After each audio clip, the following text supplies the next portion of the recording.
Frères et sœurs en Jésus-Christ, que la paix de notre Seigneur vous soit ce matin une fois de plus multipliée. Quel bonheur et privilège nous avons une fois de plus dans ces temps de pandémie de pouvoir nous réunir avec la jeunesse en avant-plan. Nous sommes simplement reculés et non pas effacés pour laisser le Saint-Esprit remplir l'atmosphère, remplir ce lieu et remplir vos maisons. Nous voulons ce matin, comme nous l'avons fait maintenant il y a quelques dimanches de cela, laisser non seulement le Saint-Esprit opérer, non seulement venir nous parler, mais laisser cette délégation des anges faire son entrée dans la maison et les habitations de tous et chacun. Oui, ils sont mandatés pour venir opérer des miracles et des prodiges. Et nous croyons ce matin, même si cela est un petit peu différent de notre habitude, que le Seigneur, lui, comme cela lui est habitué, viendra transformer et opérer de grands miracles dans vos vies. Alors une fois de plus, bon temps d'adoration, de louange et de révélation. Bon service.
Mandaté par Dieu,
restaurer. Oui, ils viennent restaurer avec moi. Ils viennent restaurer. Oh, oui, ils viennent restaurer de tout ton cœur. Si tu le crois, oui, ils viennent délivrer. Ils viennent délivrer. Oui, les anges, ils viennent délivrer. Ils viennent délivrer. Alléluia, oui, ils viennent délivrer. Ils viennent délivrer. Oh, ils viennent délivrer. Ils viennent délivrer. Briser nos chaînes, ils viennent délivrer. Oh, ils viennent délivrer. Oh oui, oui, ils viennent restaurer tout cœur brisé.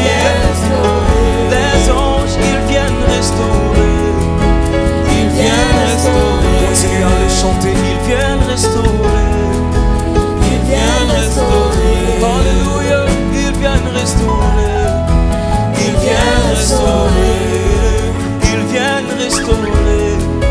Ils viennent restaurer. Seigneur, dans le nom de Jésus-Christ, nous venons devant toi ce matin, Père, afin que toi-même tu puisses ordonner, Seigneur, à tes anges de venir opérer parmi nous, Seigneur. Des merveilles qui viennent opérer parmi nous, Seigneur Dieu. Des délivrances qui viennent opérer, Seigneur. La restauration dans le nom puissant de Jésus-Christ, dans la vie de chaque personne qui écoute ce moment, cet instant, Père. Nous prions pour une délivrance, nous prions pour une restauration, Seigneur Dieu. Nous prions pour une opération divine, Seigneur Père.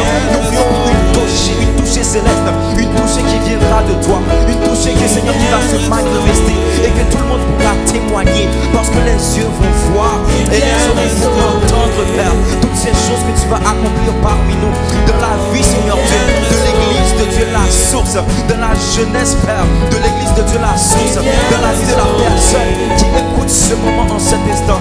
Père, glorifie-toi, Seigneur, sois élevé encore et encore. Oui, viens restaurer, Seigneur. Oui, viens restaurer les cœurs brisés. Viens nous redonner tout ce que nous avons perdu au profit de l'ennemi, Seigneur Dieu. Et même donne-nous 2 fois plus, donne-nous 5 fois plus, donne-nous 7 fois plus, donne-nous 100 fois plus, Père, que tout ce que nous avons perdu et qui était bon pour nous, Père.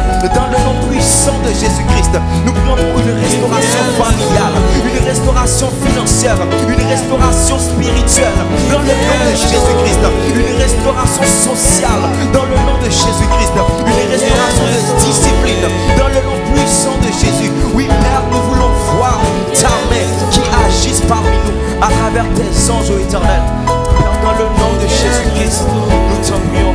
Oui, ils viennent restaurer. Ils viennent restaurer. Alléluia. Merci, Seigneur. Gloire à Jésus. Amen. Alléluia. Merci, Seigneur. Peuple de Dieu, encore une fois, c'est un réel privilège pour nous de vous souhaiter la bienvenue en ce service présenté par la jeunesse de l'Église de Dieu la Source. Nous voulons prendre le temps de souhaiter la bienvenue à tous nos internautes qui nous regardent pour la première fois ou nos habitués. Nous voulons présenter aussi l'église, notre église sœur, l'église Rocher des Siècles qui est avec nous en ce dimanche. Comme vous pouvez le constater, je ne suis pas tout seul. J'ai le privilège d'avoir en ma compagnie l'évêque, le révérend pasteur Makili Morissette, ainsi que la sœur Fedelaine Alfred. Aujourd'hui, nous avons comme discussion sur vraiment l'amour selon Christ dans son ensemble. Donc, c'est vraiment une discussion que nous allons prendre à 3 dans le but de pouvoir grandir, s'édifier et de pouvoir apprendre. Donc, vous allez bien? Oui, oui, bien. Ça va bien, Fedelaine? De mon côté, ça va. Merci. Oui, on va bien, on va bien. Vous allez bien à la maison? Je pense que oui. Je pense qu'on va bien. Amen, amen, amen. Alors, pour commencer, on va vraiment aller avec une petite question tranquille pour commencer au début, puis au fur et à mesure, on va rentrer dans des choses sérieuses. Donc, première question pour toi, Pasteur. Qu'est-ce que l'amour dans son ensemble selon Christ? Wow. L'amour dans son ensemble, chose difficile à expliquer, même pour vous et moi, lorsque c'est le temps de définir pourquoi on aime quelqu'un ou comment qu'on aime quelqu'un, c'est pas chose facile. Souvent, je fais des cours de mariage, puis je vais demander dans mes premières questions, pourquoi tu aimes un tel ou pourquoi tu aimes un tel. Et là, tu vois les gens qui veulent bien répondre, comme moi qui essaie de bien répondre aujourd'hui. L'amour dans son ensemble et l'amour selon Christ, c'est quoi? j'ai écourté ma réponse, moi, à dire que l'amour, c'est le vouloir de protéger l'émotion de l'autre. Pour moi, aimer quelqu'un, c'est à tout prix vouloir l'empêcher de souffrir. Pour moi, aimer quelqu'un, c'est faire tout ce qui est en mon pouvoir pour l'éviter d'avoir mal. Je pense que Christ, ultimement, a fait la même chose pour nous. Il a fait tout ce qui est dans son pouvoir pour nous éviter d'avoir mal. Et pas n'importe quel mal, on parle du châtiment éternel. Si tu veux avoir mal, je veux dire, c'est comme souffrir pour l'éternité. Car, vous n'êtes pas sans savoir, on est tous éternels. Soit une éternité bienheureuse, ou soit une éternité malheureuse. C'est comme drôle de vouloir tourner bienheureuse, puis regarder Fidèle, puis malheureuse, regarder Josué. C'est comme naturel aussi. Si tu veux passer une éternité dans le bonheur, tu choisis comme Fidèle. Hein? Oh, je ne suis pas sûr. Enfin bref, blague à part, Josh, ce que je veux dire ce matin, simplement, à vous tous qui écoutez ma voix, je n'ai pas la prétention d'avoir la bonne réponse, d'accord, mais simplement, comme on le fait en particulier avec des couples qui veulent se marier, je pense que le Seigneur nous instruit de cette même façon-là. L'amour selon Christ, c'est vouloir protéger notre prochain et l'éviter d'avoir mal. Et nous nous plaisons à dire souvent, nous, dans notre mission à l'Église de Dieu La Source, comme à l'Église de Dieu Rocher des Siècles, comme premier point, aimer Dieu, aimer son prochain. Alors là, la chose qui est un petit peu farfelue dans la définition que je viens de te donner, c'est comment que je peux aimer Dieu puis l'éviter d'avoir mal, hein? Parce qu'on sait que Dieu est comme l'inatteignable, il n'a jamais mal, il n'a pas besoin de protection, ni de rien. Mais en fait, ma réflexion et ma définition à cela, c'est ce qui m'empêche de pécher lorsque je sais qu'une action peut causer du tort ou attrister le Seigneur, le faire avoir mal. Alors, je me garde de le faire. Alors, mon amour pour Dieu me garde loin du péché et me garde plus près de lui. C'est un petit peu ça l'amour pour moi et surtout l'amour de Christ. Okay. Et j'aime très bien ce que tu dis. Très souvent, on va nous apprendre, nous enseigner que l'amour est un sentiment et c'est quelque chose que tu n'as pas abordé dans ta réponse. Est-ce que il y a une place au sentiment de l'amour dans la définition que tu nous as apportée? J'ai longtemps cru que l'amour est un sentiment, mais ça fait longtemps que je ne l'enseigne plus. Quelle déception, hein? Pour moi, l'amour est un choix. Ouais. Pour moi, l'amour est un choix et c'est ce choix de justement accepter ce qui est de Dieu. Je pense que l'amour est divin. L'amour dépasse les papillons ou les pulsions ou, tu sais, je ne peux plus manger ou je ne peux plus boire quand je te vois. Non, non, l'amour, c'est un choix. Je crois que quelle que soit la personne, qui que vous soyez à la maison ou même ici, je suis convaincu qu'à un moment donné, vous avez l'occasion de littéralement choisir qui vous pouvez aimer ou pas. Et je crois que c'est cette même chose-là que le Seigneur nous demande, de dépasser les sentiments, de dépasser les émotions, mais de prendre la décision d'aimer. Alors, c'est un petit peu ça. Ça a l'air très cartésien, mon affaire, mais comme je vous dis, même c'est des choses que je crois entre deux personnes. De dire comme ça que ça, c'est le joyau que le Seigneur m'avait réservé, elle est sortie du ciel, puis là, soudainement, j'ai des émotions pour elle. Non, je pense que tu as décidé d'aimer cette personne, puis qu'elle a décidé de t'aimer en retour. Alors, nous pouvons, nous aussi, décider d'aimer notre prochain. Et vous savez quoi? Plus que ça. Si on répond à l'ordre du Seigneur, comme cela nous est instruit dans la Bible, le Seigneur va dire dans son enseignement, dans son instruction, on n'est pas sans savoir, Jésus vient dans le livre de Matthieu et le sermon sur la montagne, il va prendre du temps pour enseigner. Au chapitre 5, au verset 44, il va dire « Mais moi je vous dis, aimez vos ennemis. » Comment tu peux avoir du sentiment pour aimer ton ennemi? Non, non, tu peux prendre la décision d'aimer ton ennemi. Parce qu'avoir des papillons, là, pour celui qui te fait mal, pas sûr. Alors c'est un petit peu ça. Ok, j'aime ta réponse, mais maintenant, exemple, pour un jeune qui écouterait cette discussion et qui se demande, ok, mais moi, on m'a appris à aimer comme ça à la maison ou à l'école, et là, tu me dis que l'amour, c'est comme ça. Quelle est la différence? Et pourquoi, dans cette comparaison-là, l'amour que Jésus nous enseigne dans sa parole est plus important que ce que nous enseigne le monde? À la base, nous tous qui sommes croyants, on a découvert, Fidèle, que l'enseignement du monde, de l'école, de nos parents, de la société, c'est une chose. L'enseignement de la Bible Et j'aime pousser un petit peu plus l'enseignement de Christ, même du Saint-Esprit dans nos vies, dans ce cheminement que nous faisons avec lui, dans la découverte de qui est Jésus-Christ par rapport à nous, l'homme, dans le développement du Saint-Esprit qui vient dans ce autre mandat après Christ pour parfaire ce que Jésus-Christ a commencé. Eh bien, on réalise que des fois, tout ce qu'on nous a enseigné est loin de la vérité.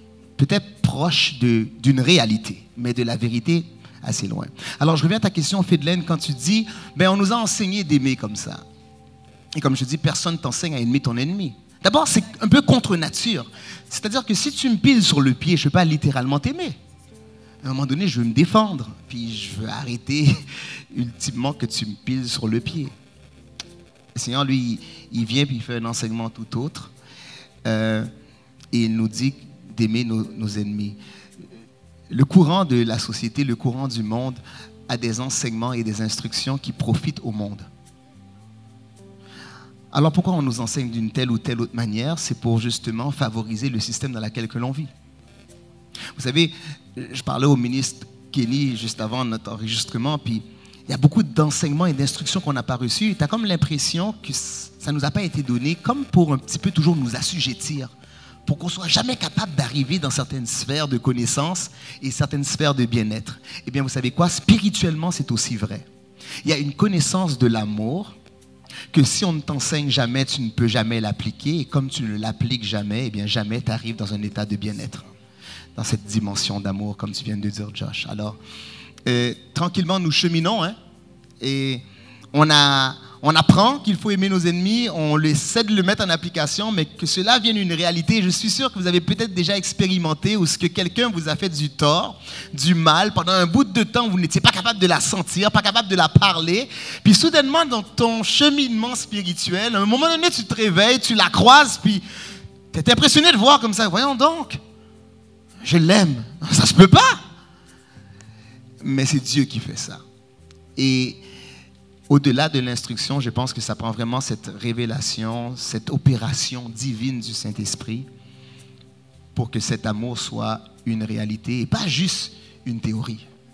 Parce qu'on a tellement de théories aujourd'hui qu'on se complaît à savoir sans être. Et Jésus veut que nous soyons plus que qu'est-ce qu'on sait. Voilà. Plus tôt, tu as mentionné le verset qui dit comme quoi d'aimer son prochain comme soi-même. Ma prochaine question fait référence à ce verset. J'aimerais savoir quels sont les enjeux par rapport à ce verset, les challenges que nous retrouvons par rapport à aimer son prochain comme soi-même. Eh bien, voyez-vous, je vais faire un lien avec la question que tu as posée plus tôt en me disant que tu as défini l'amour sans parler de sentiments. D'accord. Ce serait un petit peu difficile d'être en amour. Je parle d'un amour émotionnel comme on le connaît, là, avec les papillons pour sa personne. Tu sais, je veux dire, tu peux te regarder dans le miroir puis t'aimer, mais de là à dire comme ça, ah, je t'aime, Mark Kelly, ah, non, on se calme, là. Et pourtant, on s'aime. Mais on n'a pas des papillons au matin, puis oh, j'ai envie de me voir. Non, non. Tu sais. Alors, son prochain, c'est un peu la même chose. Vouloir en prendre soin. Je me regarde dans le miroir, pourquoi? Parce que ultimement, je veux savoir quelle va être ma réflexion, quelle image que je vais projeter. Je veux savoir aussi, est-ce que je suis soigné? Je veux savoir, est-ce que je suis correct? Est-ce qu'il n'y a pas quelque chose qui altère non seulement ma personne, mais ultimement ma beauté? Pas la beauté simplement physique, mais vraiment la beauté de l'âme. Vous savez, le miroir, d'accord, est là pour nous regarder physiquement, mais aussi on dit, et les ésotériques, la magie et tout. Non, je ne vous dis pas d'aller essayer ça à la maison, mais vous avez déjà vu des films que devant les miroirs, on peut faire des interprétations, des incantations. Pour aller chercher ce qui n'est pas visible à l'œil physique, mais à l'œil spirituel. Et pour moi, aimer notre prochain doit dépasser ce que l'on voit, doit dépasser ce que l'œil physique voit, un petit peu comme quand je regarde ma personne, d'aller essayer de voir maintenant l'intérêt de son être, l'intérêt de son âme. Alors quand j'aime mon prochain comme moi-même, c'est-à-dire que je me pose toujours la question, si c'est bon pour moi, que ce soit une théorie, que ce soit une étude, que ce soit un habit, que ce soit une philosophie, alors est-ce que c'est assez bon, assez important pour moi pour le partager à autrui. Et voilà qu'est-ce qui nous manque cruellement. Si je dis que j'aime Fidèle, puis que je la vois dans une situation où ce que moi-même je ne resterai pas, alors je dois remettre mon amour en question quand je ne suis pas capable d'aborder Fidèle pour lui dire, hey, tu sais quoi, tu devrais tellement changer, ou tu devrais tellement appliquer cela. Maintenant, pas dans un esprit de critique ou pas dans un esprit pour te rabaisser, mais au contraire, simplement parce que je veux du bien pour toi comme j'en veux pour moi. Alors, si j'applique cet amour de mon prochain comme j'aime ma personne, alors nous croyons que vraiment cet amour peut vraiment se propager et être témoigné de manière à provoquer un changement. Je crois que l'amour du prochain change le monde. Change le monde dans le sens que nous sommes appelés à faire cela pour être à l'image de Christ et non pas des hommes.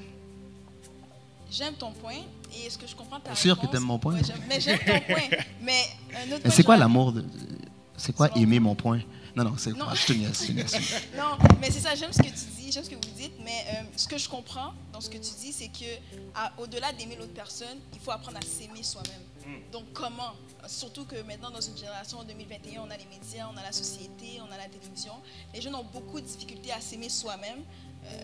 Dans les vêtements qu'ils portent, dans comment ils ressemblent, dans le maquillage. On a beaucoup de doutes, de self-esteem, de manque d'estime de soi.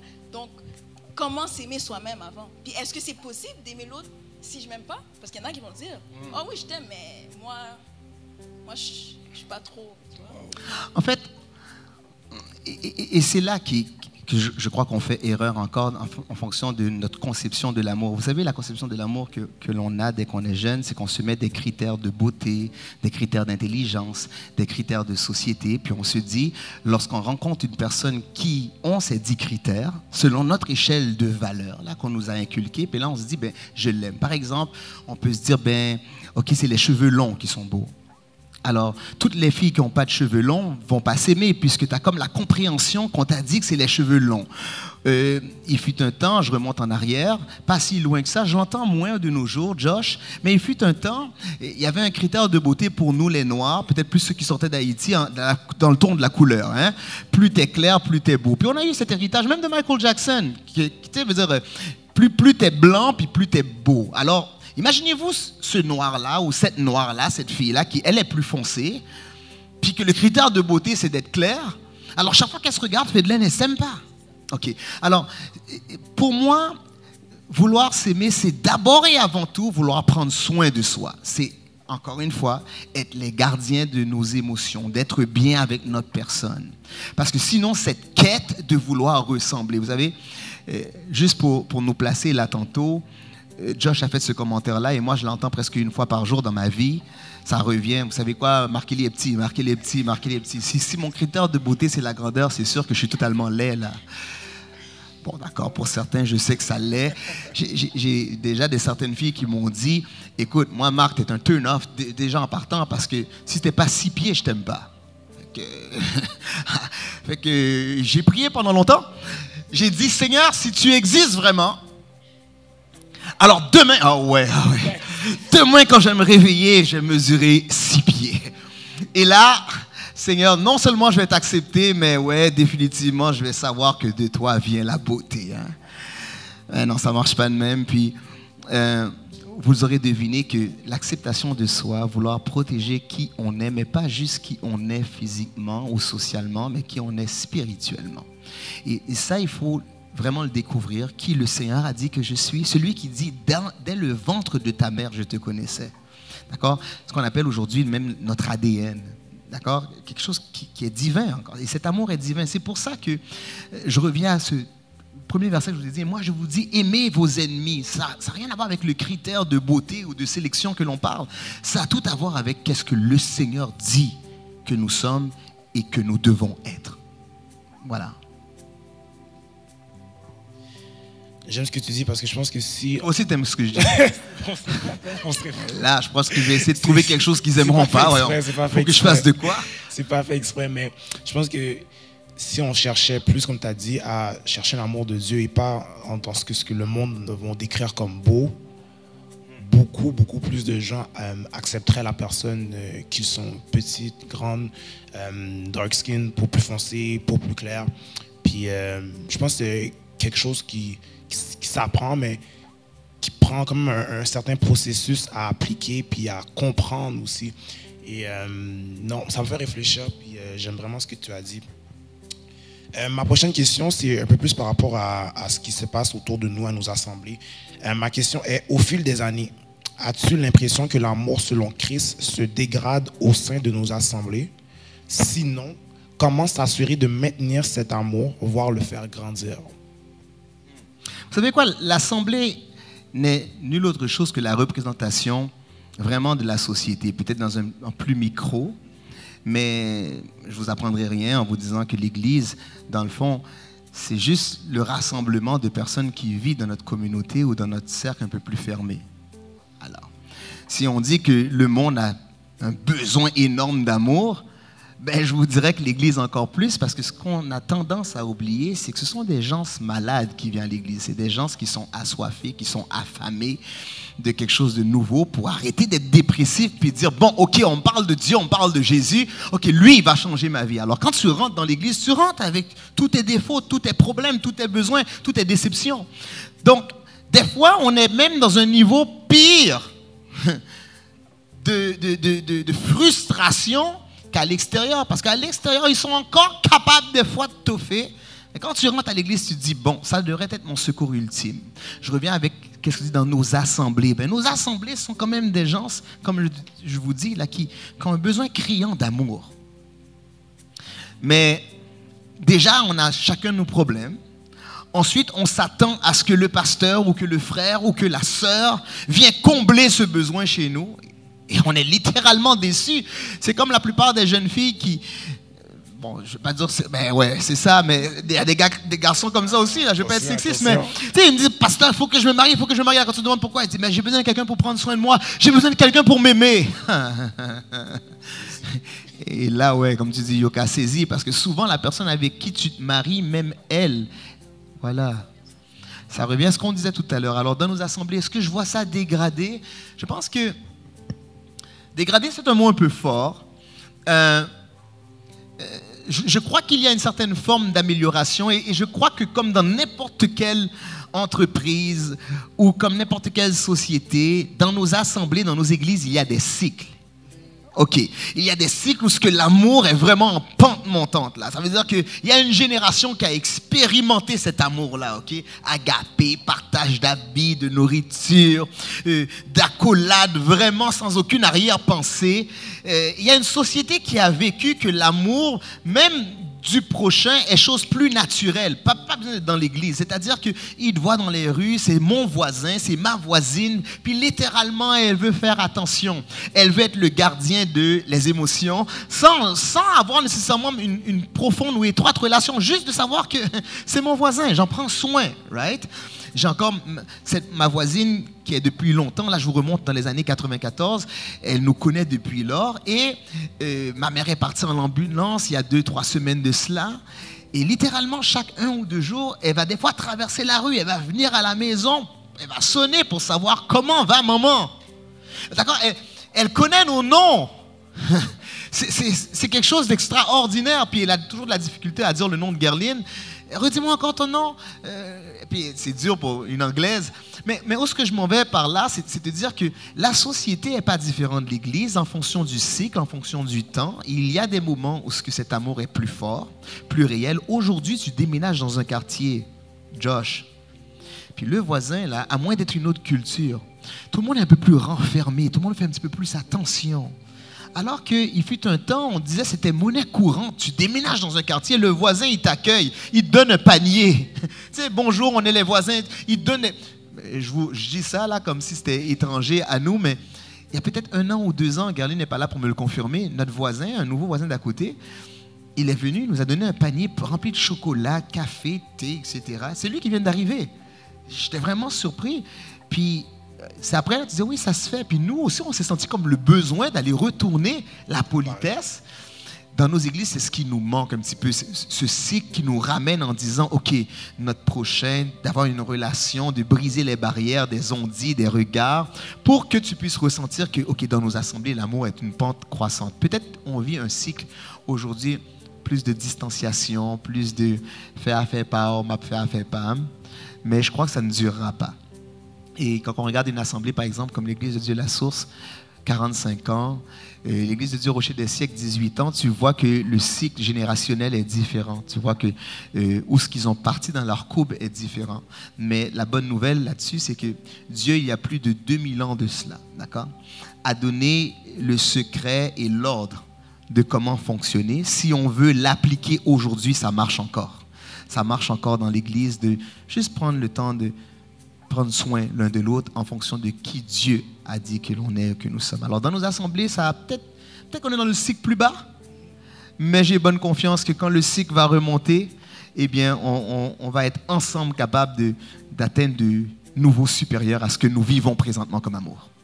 Puis, là, on parle de cycle, mais cela vient me poser comme question, est-ce qu'il y a un certain standard quand même qu'on doit maintenir? L'amour, selon moi, selon Christ, c'est pas un amour qui... C'est sûr qu'on n'est pas parfait, tu l'as bien dit.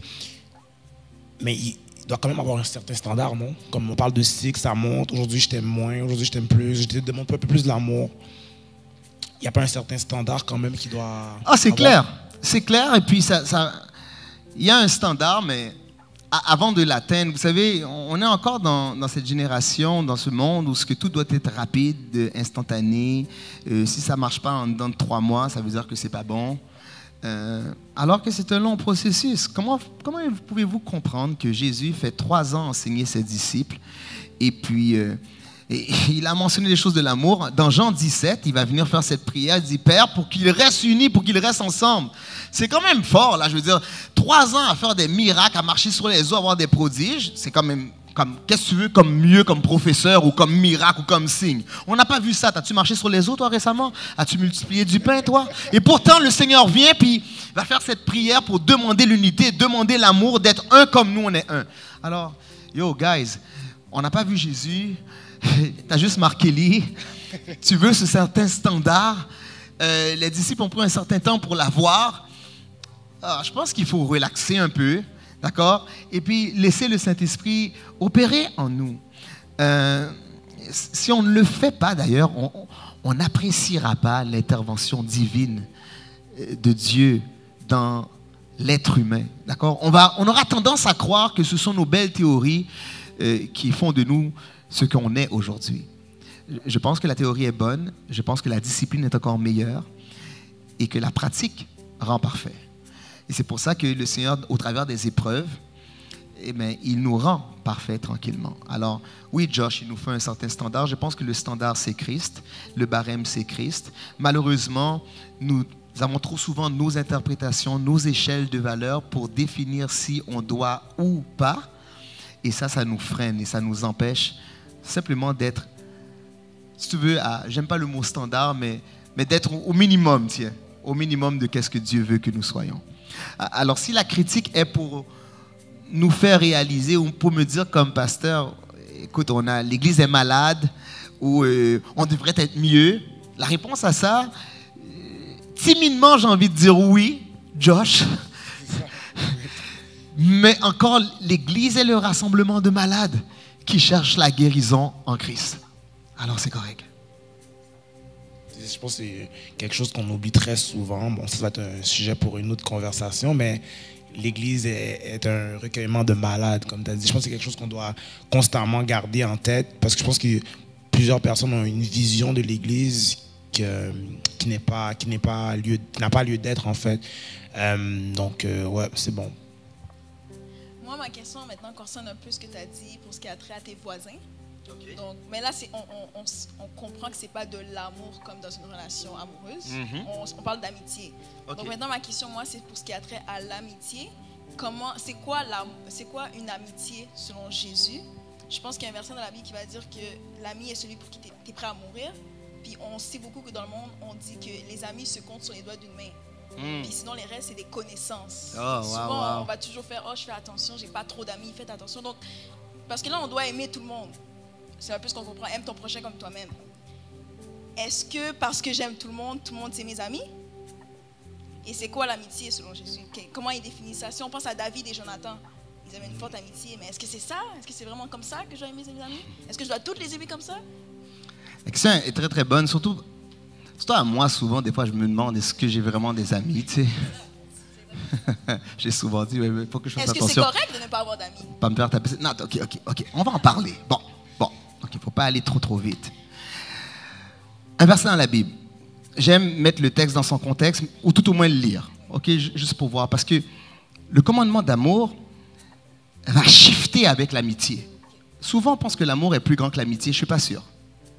Si tu dis comme ça, est-ce qu'à cause que j'aime tout le monde, je vais avoir tout le monde être mes amis? Je ne suis pas sûr. Tu faisais allusion à Jean 15. Si je ne me trompe pas, à partir du verset 9, 10, 11 ou 12, là, je prends un gros créneau pour être sûr de ne pas me planter, là.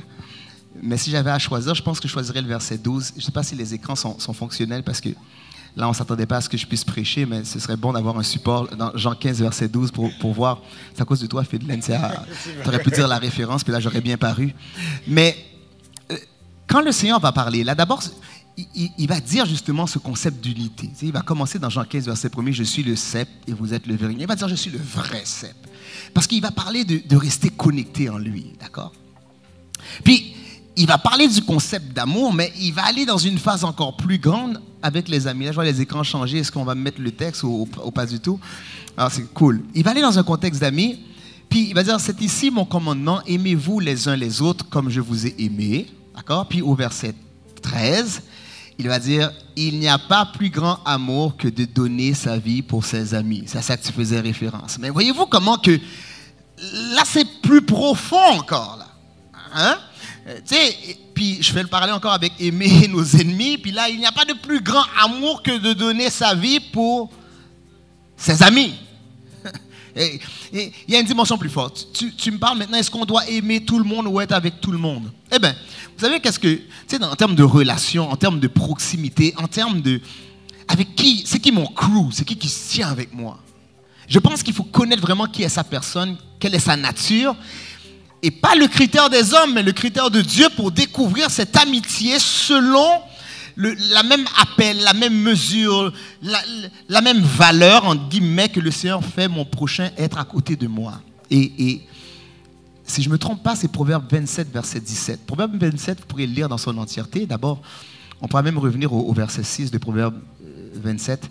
Proverbe 27, verset 17, d'abord et avant tout, juste pour... C'est quelque chose qui me guide ma vie. Tu sais, il dit, le faire aiguise le faire. Mais on est dans un concept d'amitié. Il dit, comme le fer aiguise le fer, ainsi un homme excite la colère d'un homme. Tu sais, quand on parle d'amitié, ça veut dire que si je me tiens avec la bonne personne, ben, je vais progresser. Le fer aiguise le fer. Mais de la même manière que si tu as une relation toxique avec moi, ben, ça va provoquer de la colère, de l'animosité. Hein? Et si on peut mettre le verset 6 de Proverbe 27, toujours dans cette question d'amour, mais qui va maintenant dans une dimension, une relation plus profonde. Écoutez ça, qu'est-ce que le texte va dire? Dans Proverbe 27, toujours, il dit « Les blessures d'un ami prouvent sa fidélité, mais les baisers d'un ennemi sont trompeurs. » Je dis ça juste pourquoi? Parce qu'il faut tellement faire attention aux gens qui nous entourent et qu'on dit que ce sont nos ennemis. Des fois, ils sont proches de toi, mais c'est tes ennemis. La preuve, c'est à cause qu'ils sont assez proches de toi, ils peuvent te donner des baisers. Vous avez pensé à quelqu'un? Judas, come on. Waouh, la Bible est tellement merveilleuse. Et pourtant, c'est le crew de Jésus, là. Hein? Proche. Judas va pouvoir lui donner un baiser. Alors, il faut faire attention. Et pourtant, le fer aiguise le fer. Si tu restes proche de quelqu'un, tu devrais t'augmenter, tu devrais être mieux. Alors, la parole, encore une fois, a réponse vraiment à toutes nos questions et tout ce qu'on a besoin, d'accord? Mais je parlais d'amour tantôt, de protéger les émotions. C'est ça la beauté de l'amour, c'est de se rendre vulnérable à quelqu'un. Quand tu es vulnérable à la personne, tu peux blesser la personne. Elle peut te blesser. L'amour, c'est cette fragilité qui existe. C'est ça pour ça qu'on a peur d'aimer. On a peur d'être blessé. Il faut être d'accord d'être blessé pour aimer. Aimer, c'est se rendre vulnérable. Et c'est pour ça qu'on parle des blessures d'un ami. Tu sais quoi? Si tu n'es pas mon ami, tu ne peux pas me faire mal. Parle autant que tu veux. I don't care. Mais quand tu es mon ami, puis tu dis une parole que je ne m'attends pas, ça fait mal. Et ça, je pense, c'est la raison pour laquelle de vouloir cette carapace, moi, depuis très jeune, pour éviter les blessures, parce que je pense être excessivement sensible, peut-être trop. Et bizarrement, pour me protéger, je ne dis pas que c'est la bonne façon d'agir, Fidelaine, mais pour me protéger, j'ai comme appris à tirer la plug très jeune sur mon amitié. Parce que comme la seule façon d'arrêter d'avoir mal, si Josh, par exemple, m'a fait quelque chose, Josh n'est plus mon ami. Clic. J'ai la paix. C'est comme je respire. C'est bizarre, hein? Mais j'ai littéralement cette capacité. C'est pour ça que je ne dis pas que c'est bon. Je dis juste que c'est mon mécanisme de défense. J'avais un autre problème quand j'étais petit. Je vais faire un parallèle, puis c'est bizarre, mais ça me vient de même. J'arrêtais pas de faire des cauchemars. Puis je ne sais pas qu'est-ce que j'ai vu ou que j'ai appris, que tu peux disparaître dans tes cauchemars.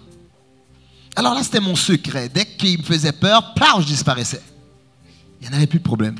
Quel que soit le cauchemar, c'était comme, t'arrives, tu veux me faire peur, pouf, j'ai disparu. Mais par contre, à force de faire ça, ça t'empêche justement de vivre une certaine dimension et de révélation des fois dans des rêves que tu pourrais avoir, parce que j'ai comme fermé la porte à cela. Eh bien, justement, quand tu fermes la porte aux amitiés pour ne pas être blessé, ça t'empêche de vivre et d'expérimenter une certaine dimension de révélation à côté d'un ami. Parce que le faire aiguise le faire. Si tu veux être plus aiguisé, il faut que tu sois à proximité, il faut que tu sois en train de te frotter ouais, avec quelqu'un qui est de la même nature que toi, avec quelqu'un que le Seigneur a placé à côté de toi. Ecclésiaste, c'est toi qui m'as lu dans la parole. Ecclésiaste chapitre 4, d'accord? Le verset 9 au verset 12, vous pourriez lire ça aussi. Ecclésiaste a cette mentalité de dire comme ça que même si tu es fort seul, ben, si tu es avec deux, tu seras encore plus fort. Et même quand tu es très fort, des fois ta force ne te suffit pas. Si tu dors seul dans un lit, tu vas avoir froid. Non, pas 4-14, come on, guys. À partir du verset 9 jusqu'au verset 12. C'est là, si j'aurais eu un contact direct, tu vois, ça aurait été... voilà. Deux... ben, je te niaise, merci Christina. Deux valent mieux qu'un parce qu'ils retirent un bon salaire de leur travail. Va avec le verset 10 maintenant. De même, si deux couchent ensemble, ils auront chaud. Et là, ce qu'on dit coucher, là, on ne parle pas de faire l'amour. OK? Si deux couchent ensemble, d'accord? Eh bien, ils auront chaud. Et puis le verset 10, car s'il tombe, l'un relève son compagnon. Mais malheur à celui qui est seul et qui tombe sans avoir un second pour le relever. Alors j'ai beaucoup parlé, mais pour dire comme ça que tu as beau vouloir te protéger, mais en fait, l'amour, c'est de laisser sa protection au bénéfice d'autrui. Comme on laisse notre vraie protection au bénéfice de Jésus-Christ, qui est l'ami par excellence. D'accord? Alors tu as beau vouloir te protéger, mais toute seule, tu n'iras pas loin. Est-ce que je suis en train de te dire de prendre la première amitié? Non. Je te dis par exemple de ne pas refuser l'amitié de Jésus dans ta vie, car il est ta vraie protection. Et avec lui, tu n'es jamais seul. Je ne sais pas si j'ai répondu, j'ai peut-être trop mis, mais bref. C'est parfait. Super. Parfait. Ma prochaine question, ça va être... nous allons savoir, raconte-nous un moment où tu as expérimenté l'amour de Jésus-Christ dans ta vie. Puis c'est une question ouverte, donc j'inviterai chacun d'entre nous à partager un moment où nous avons vraiment ressenti l'amour de Jésus-Christ dans nos vies. Moi, je me rappellerai toujours de ça, puis j'en parle quelques fois. Après avoir vécu une passe dans ma vie assez terrible, je quitte le travail où j'étais, je travaillais au Carrefour en Grignon et je me rends au parc à côté. Puis je suis attristé, je suis dérangé, je viens de laisser une relation d'amitié et d'amour avec une femme depuis plusieurs années. Et puis c'est le bordel dans ma vie. Les gens de ma communauté, de mon église qui devraient m'accueillir à bras ouverts, au contraire, c'est moi le méchant. Ça veut dire... Et là, j'ai pas de refuge, j'ai pas d'appui, je me sens désarmé. Je me rends là dans le parc. Il y a un monsieur qui se présente à moi, puis il me dit veux-tu mes jumelles pour regarder au loin? Je trouve bizarre, il a l'air comme d'un itinérant. Je sais que c'est un monsieur noir, je n'ai pas distingué totalement son visage. Mais il me dit non, regarde dans les jumelles. Là, je prends les jumelles, j'avais un peu de tristesse dans les yeux, j'essaie de passer, mais là, c'est des jumelles. Je n'ai pas regardé souvent dans des jumelles. Le gars, il me dit ça, je prends les jumelles, il dit regarde au loin. Il dit vois-tu l'étang là-bas? Je dis oui, je vois l'étang. Il dit vois-tu les oiseaux là-bas? Je dis oui, je les vois. Il dit tu sais quoi, les oiseaux ne s'inquiètent jamais de rien parce que le Seigneur prend soin d'eux. Il dit c'est comme ça que le Seigneur me dit, comme ça qu'il t'aime, il veut prendre soin de toi. Et là, Je commence à pleurer. Je me dis, vous êtes qui? Là, je me retourne. Je lui dis, vous êtes qui? Là, il dit, non, je voulais juste te dire ça. Puis là, je commence à pleurer. Je pleure. Je veux leur parler, je ne le vois pas. Je cours pour descendre la montagne. Il n'est plus là. Pour moi, c'est littéralement un ange. Vous savez, les anges qu'on a chantés ce matin, là, qui descendent, qui sont mandatés. Amen. Le Seigneur peut faire ça pour te faire expérimenter son amour même maintenant. Mais littéralement, je ne le vois plus. Et là, je me rappelle. Et là, je comprends que même lorsque tu es abandonné, même lorsque tu es seul, même lorsque la personne ne te connaît pas, elle peut avoir une parole de Dieu pour toi. Et ça a comme flippé ma vie, là. Parce que j'étais supposément entouré de gens, fils de pasteur, supposément avoir plein d'amis pour me parler puis me réconforter. Il n'y en avait pas un qui était là. Et cette personne-là qui ressemblait à un itinérant, là, n'importe quoi, là, qui m'est venu avec ses jumelles puis qui m'a dit de regarder au loin, qui m'a cité un texte de la parole. Puis là, j'ai dit, OK, Dieu, tu m'aimes. Qu'il y a du monde, qu'il n'y a pas de monde, Dieu, tu m'aimes. Il peut t'envoyer une parole. Et c'est la raison pour laquelle que nous ne sommes jamais seuls lorsque nous l'avons lui comme ami, parce qu'il a le pouvoir et la capacité de même mandater des anges de l'intangible pour encore nous rappeler combien qu'il nous a aimés. Et pour toi, Philène? Je pense que j'ai eu une situation. Je pense que ça a toujours été un processus. C'est vraiment quand les gens me l'ont dit que j'ai réalisé. J'ai pas tout ce qui est vengeance, tout ce qui est vouloir, tu m'as fait ci, donc je vais faire ça en retour. J'ai pas ça en moi. C'est pas moi. Donc je pense que c'est simplement au travers de ça. J'ai été capable d'aimer des gens qui m'ont fait très mal. Alors que je pense que j'ai réalisé que j'avais l'amour de Dieu quand même les gens me disaient que tu devrais te venger, tu devrais faire ci. Même les gens les plus proches de moi, quand on parlait d'amitié, j'ai des gens qui sont très proches de moi qui m'ont dit que je devais me venger de certaines situations.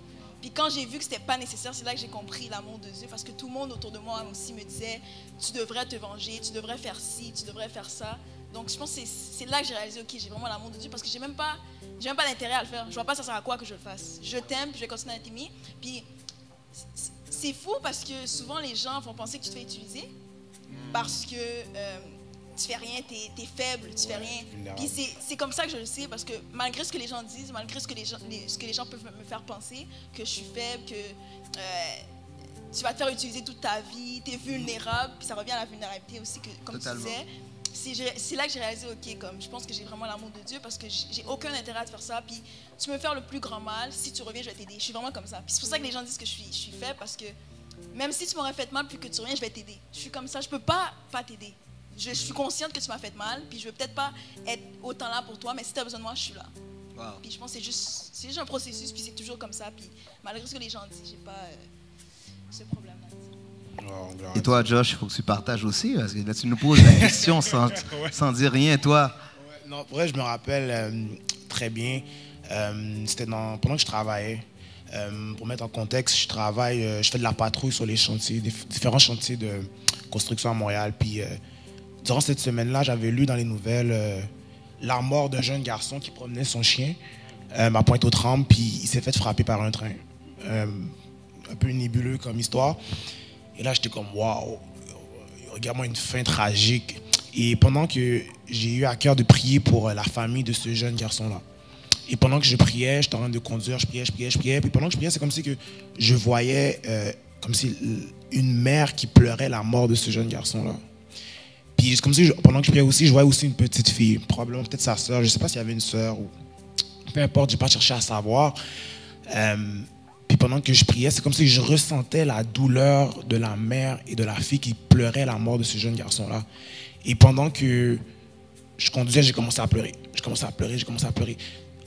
Vraiment en pleurant, comme si c'était moi là, qui venais de perdre ma soeur ou un de mes amis. Là. Et je suis en train de conduire, là, je suis comme, ben non, ça fait pas de sens. Là, je me mets sur le côté, là, je reprends mes esprits, prends tranquillement, après 5-10 minutes. Et là, je suis comme, wow, comment ça se fait que je connais pas le garçon, je sais même pas si sa mère est encore là, je sais même pas, mais j'ai ressenti à ce moment-là la peine, la tristesse de quelqu'un que I don't know. Puis plus tard, j'ai raconté ça à un de mes amis, un de mes cousins, il m'a regardé, il pensait que je niaisais. Tellement que des fois, c'est comme, tu pleurais pour un gars que tu connais pas, pour une mère que tu sais pas, que tu connais pas, pour une fille. Je dis, cherche pas à savoir. Puis tu sais, pour aller faire le lien avec l'amour, c'est que j'ai pas besoin de te connaître, j'ai pas besoin de connaître ton histoire, j'ai pas besoin de... Avec Dieu, avec tout ça, je peux le sentir. J'ai pas besoin de savoir, comme je t'ai dit, de te connaître ou peu importe. Puis je pense que c'est vraiment un moment où j'ai fait genre, wow, ok, that's from God. C'est pas... si tu racontes ça à l'homme, puis l'homme est comme, oh, ok. Tu sais, ils vont essayer de comprendre sans nécessairement vraiment comprendre. Ils vont pas vraiment comprendre le pourquoi du comment, mais une réponse, c'est à ce moment-là, j'ai fait, ok, that's from God. Ça, c'est vraiment l'amour de Jésus-Christ. Puis, pour moi, c'est vraiment ça.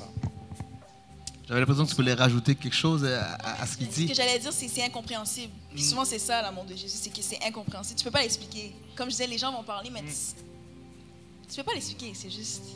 Puis c'est ce que le Seigneur demande, dans le fond. Il demande de pouvoir aimer notre prochain. C'est plus fort que notre voisin. Notre voisin, on a un contact visuel, on sait qu'il habite là, puis peut-être qu'un jour, on aura besoin de lui. Le prochain, c'est peut-être quelqu'un qu'on ne reverra jamais. Tu sais, je ne l'ai jamais revu, cette personne-là qui m'a croisé sur la montagne. Je n'ai même pas eu le temps de lui dire merci. Mais cette mentalité que l'on a des fois à vouloir se protéger, à ne pas embêter les autres, nous prive vraiment de la connaissance même de Christ, justement pour pallier à certaines faiblesses que nous avons. Cette amitié devrait venir la compenser puis nous rendre plus forts. Vous savez, pour de vrai, là, ce que mon voisin m'a dit récemment, là, puis je sais qu'il ne reste presque plus de temps, là, mais j'en témoigne. J'ai acheté un gazebo qui s'est effondré pendant l'hiver. Le gazebo, c'est le genre de terrasse, pas terrasse, là, tu vois, le toit là, qui est en arrière, qui protège. Tu étais venu chez nous, Josh, le petit toit là, qui protégeait. Il est tombé pendant l'hiver, alors j'en ai acheté un autre. Et puis là, j'étais là à le monter seul. Je l'ai retourné à l'envers, je l'ai monté, puis quand j'ai eu besoin d'aide, je disais à Garline, viens m'aider à le retourner de bord. Elle m'a aidé à le retourner de bord, puis j'ai continué à le monter. Il y avait les vis du centre, que évidemment là, je n'étais plus capable, ça me demandait quelqu'un pour tenir le boulon par en bas. J'ai demandé à Garline de m'aider. Quand j'ai fini de le monter, le voisin, le lendemain, me voit. Puis là, il dit, hey, et sa femme était dehors à l'extérieur, il dit, vous avez monté le gazebo seul? Là, je dis oui. Là, il dit, waouh, en tout cas, la prochaine fois, venez nous demander, hein, je peux vous donner un coup. Il dit, peut-être pas moi, mais mes filles, tu sais, mes filles, ils font tout ça. Là, je lui dis, ben ok. Puis là, sa femme de répondre, elle dit, non. Elle dit, regardez, là, la prochaine fois, vous venez nous demander. Elle dit, les voisins, on est là pour ça. Là, elle sentait, puis c'est la voisine d'en arrière. Je crois pas que je l'ai jamais vraiment parlé. L'amour de notre prochain, c'est ça, c'est avoir le sentiment que, quête, oui, pas voulait le craser école comme ça. Je ne peux pas le laisser comme ça. Puis, à la limite, cet amour-là, ça te fait mal de voir qu'il ne te demande pas ton aide. Tu comprends? C'est ce que j'ai ressenti.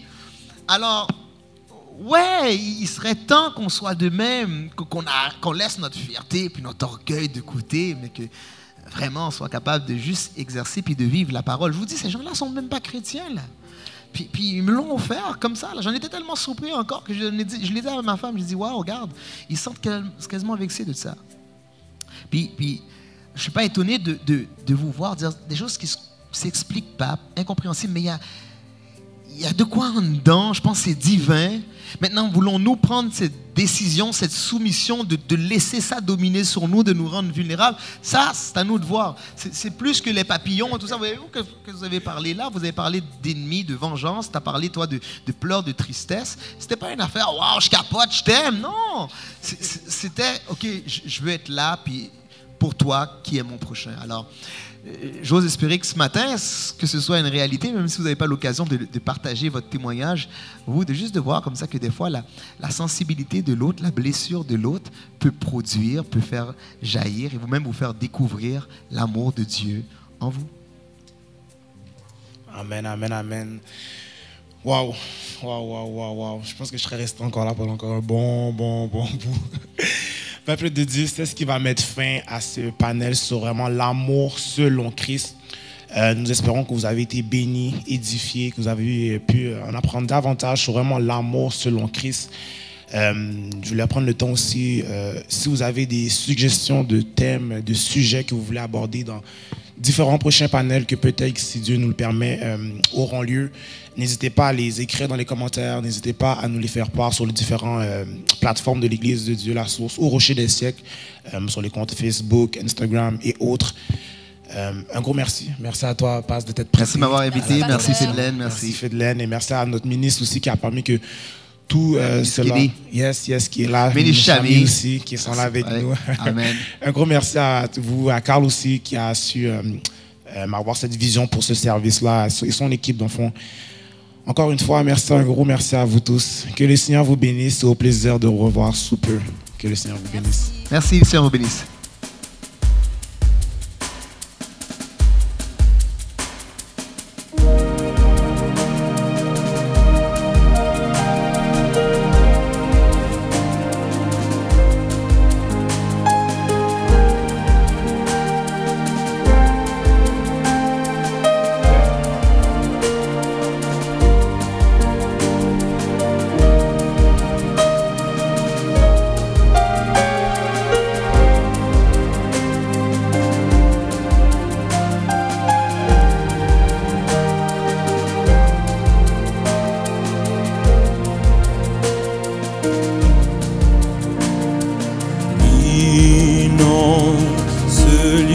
ta présence. Nous avons besoin de toi.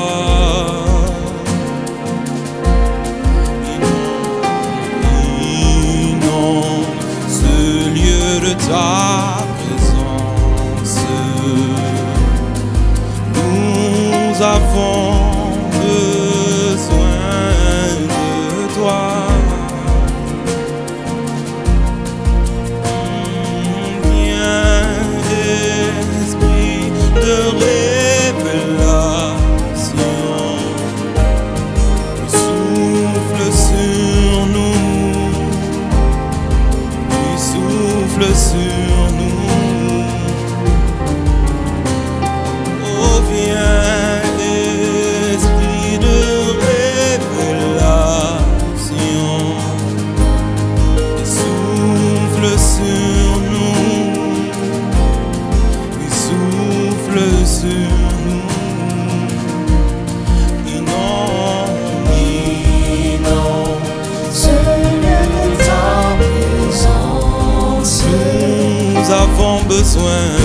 Nous avons besoin de toi.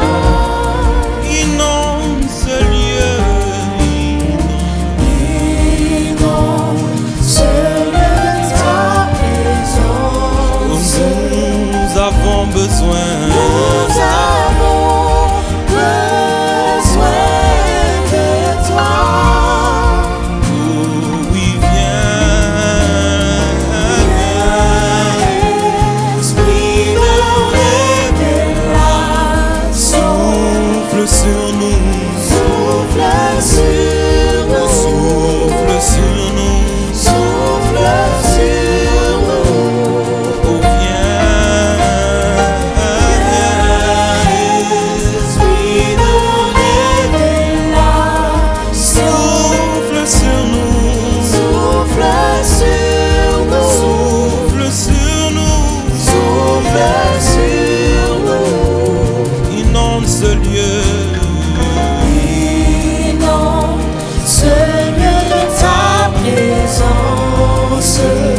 Nous avons besoin de toi. Nous avons besoin de toi. Inonde ce lieu, inonde ce lieu de ta présence. Oui, nous avons besoin. Nous avons besoin de toi.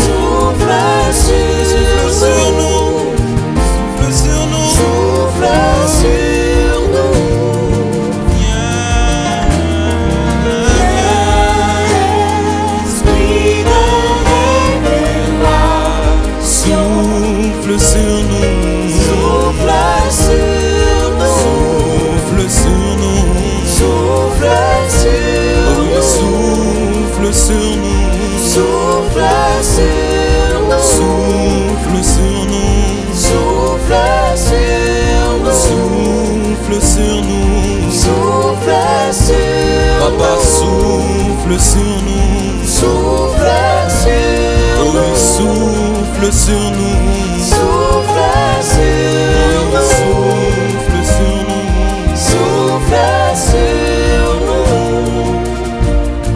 J'ai décidé de ne plus reculer. Je suis venu déclarer que le passé est passé en lui. Les choses ont changé. J'ai donné ma vie à Christ. J'ai décidé d'avancer.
garde ta foi en Dieu.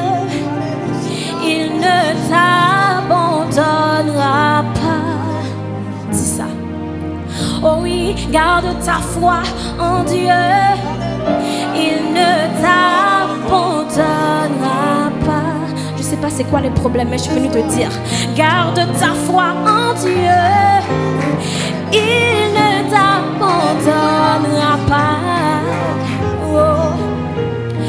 Garde ta foi en Dieu. Il